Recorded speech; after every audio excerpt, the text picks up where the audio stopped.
So I was talking to you earlier about having this music written since '95 and recorded, and what you had to go through to get where you're at. Are you happy being on the label that you're on now, Spitfire? Is that getting you the exposure you need? You know, how much control do you have over it versus independent? I mean, the unfortunate thing about being an artist is that you sign a deal, and you sign a deal based on word and on direction and on hype and on what they say they're going to do for you. And after that, and after you're finished the project and it becomes less art and more product, you lose more control over it. And I can honestly say that Spitfire is probably one of the worst labels I've ever been on. Crazy. As far as support, and as far as following through on anything, as far as promises, as far as getting in touch with them, as far as organization, as far as anything, they've been extremely neglectful. And if probably if it wasn't for us and our own impetus in a sense of putting things together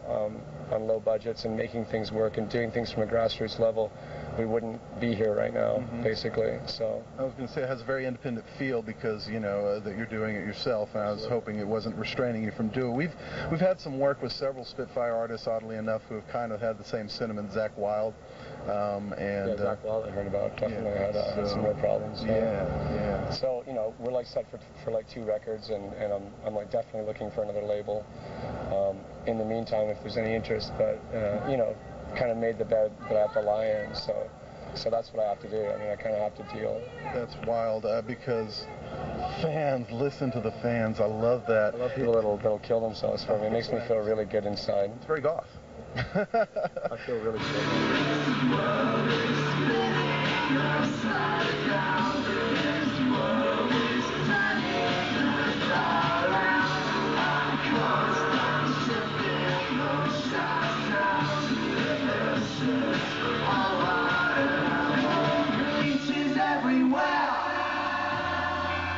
Absorbing useless breath. Itches everywhere. Absorbing useless breath.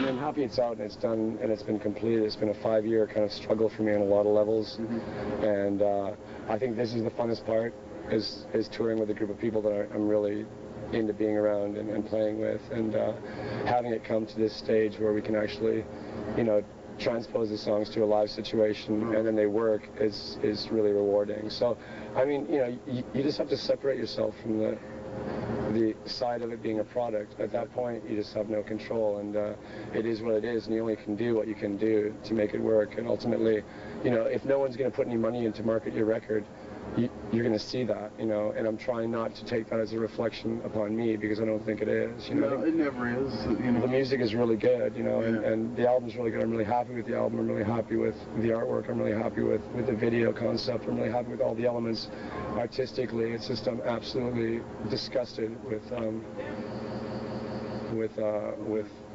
just how things have been done, very slowly, sloppily, and without any regard.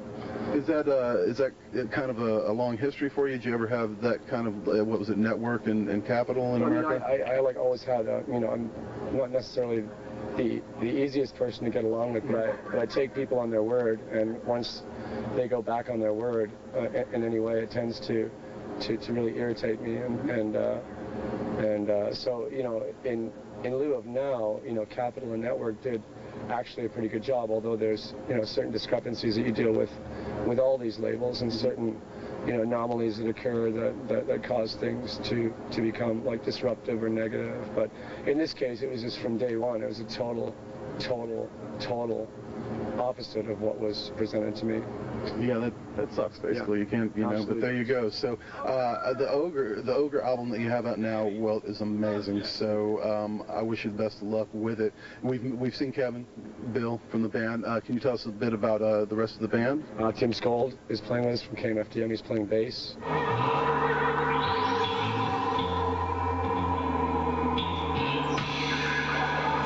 And Loki DeQuailer is playing keyboard.